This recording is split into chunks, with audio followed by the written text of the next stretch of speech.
Hey, what's up, everybody? This is Charles, and I welcome you guys to another episode of the Dreamerspro Show, where we cover everything from sports, hot topics, classic debates, entertainment, and where we give you guys a fresh perspective on things and how we see them. And now, I'm sure many of you know that Kawhi Leonard is my favorite basketball player currently playing in the NBA. For those of you guys that have been following this channel over the last 6 months, 1 year, 2 years, whatever it is, y'all know that I've said Kawhi Leonard is my dude. Why? Because number one, I think he's a great player. Number two, he reminds me of my favorite player of all time in Kobe Bryant, and they have these kind of similarities in their games. But also, I think Kawhi Leonard is a winner, and everybody wants to be associated with a winner. So that's one of the reasons that I like him, and I said I would take him.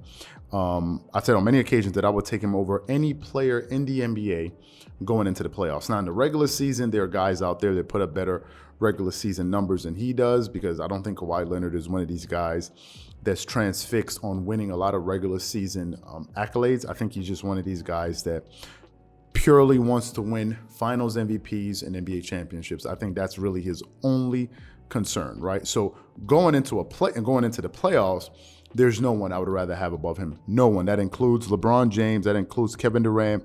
That includes Giannis Antetokounmpo, whoever, right?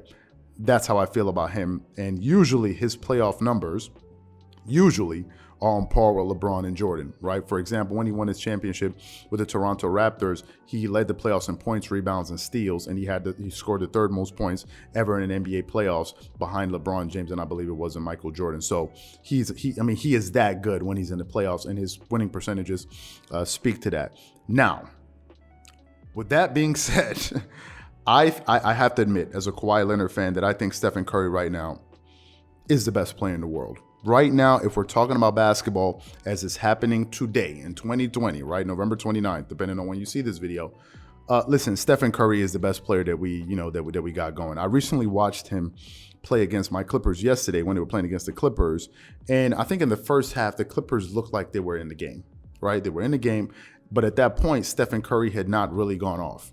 He hadn't really gotten loose, right? He was hitting some shots, but he really wasn't, going into his bag, right? And watching him in that game, I was just saying to myself, man, if they let this dude get loose, this thing is going to be over quick, fast, in a hurry, because once he gets going, he's a one-man wrecking crew, right? If you look at some of the games and performances that he's had this season, these are just, you're sitting there, you're looking at this guy, you're like, the thing about it is he's so good, he's so dominant, but he looks like he's having so much fun, and it gives this impression that he can just keep doing this seemingly forever. Right, Stephen Curry, once he gets going, it's very, very fun to watch if he's not playing against your team. Every time he touched the ball last night, you just had this feeling that, listen, the moment he touches the ball, he was going to do some major, major damage. And when he gets going, he's totally unstoppable. If we look at his stats this season, he's having, a Stephen Curry year. He's averaging 26.5 points per game. He's shooting 46.6% from the field. Some people were talking about his three-point shooting percentage had dipped a little bit. Now he's shooting 42.3% from the three-point line. I think he's an above 40% career three-point shooter. He's shooting 94.2% from the free throw line. Come on, what are we discussing? Getting you 5.8 rebounds, 6.8 assists, 3.3 turnovers, but he's getting you 1.8 steals, right? Stephen Curry is just out here abusing people, but it's not just about his individual numbers. It's not just about that. Usually, when you have a guy in the NBA putting up gaudy numbers, he's usually playing on a bad team. And because he's on a bad team, he's going to get the majority of the shots and he's going to put up these great numbers. That's usually what happens, right? But in this particular case, you have Stephen Curry, who I think is the most unstoppable player currently going in the NBA, the best player right now in the NBA, but he's doing this on the best team in the NBA. That's what adds insult to injury, or injury to insult, whatever you want to call it. If you look at some of the team stats that the Golden State Warriors are putting up this season, it just kind of shows you where all of this may be heading, right? If you look at some of their team stats, let me just give you some of their stats right now. Currently, they're number one in offense. In the entire NBA, they're number one in offense, and they're also number one in defense. They're the number one rated defensive team in the league, right? But it doesn't stop there. They're also the best passing team in the NBA, leading the league in assists, but it doesn't stop there. They're also the number one team in the NBA in steals, right? They're the number one team in steals. They're the number two team in field goal shooting percentage, which basically means they are a lethal team. And if you make mistakes against this team, which they're able to cause because they can cause turnovers, one of the reasons why they're the number one team in the league in steals, if you make mistakes against this team, you are going to pay. Chances say you're going to pay. And oh, by the way, they're the number 4 3-point shooting team. And by the way, they're the number 4 shooting a 3-point team in the NBA, and they're doing all of this without who? Klay Thompson.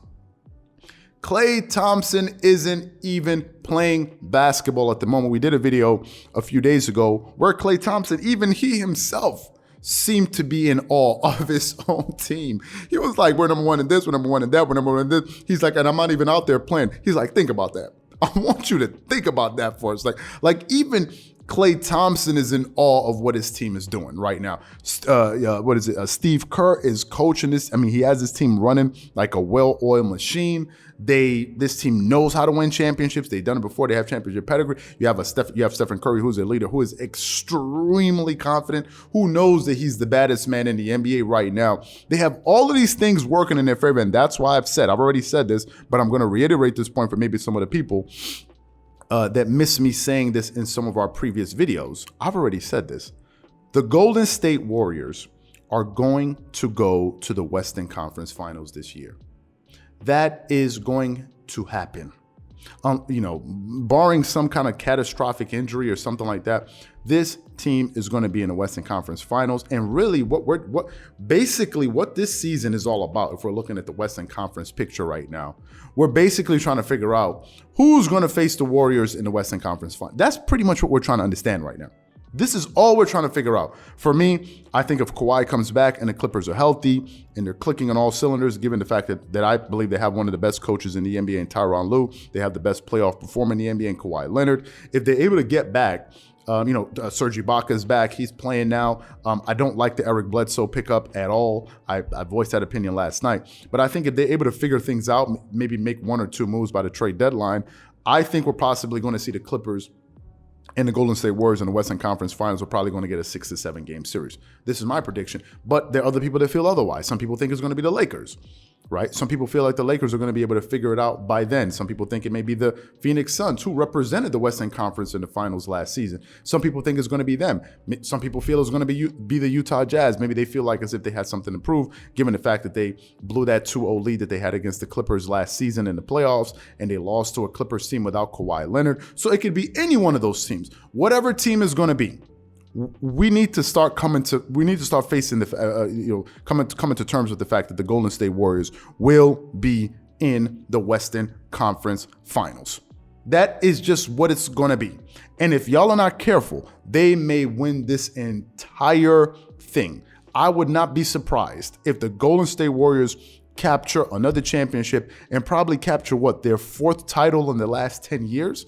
That may possibly happen. So that's what I think. So what I want to know from you guys is, number 1, do you think that Stephen Curry is the best player in the NBA right now? And number 2, do you think, listen, we already know where this thing is going. We're going to see the Warriors in the Western Conference Finals.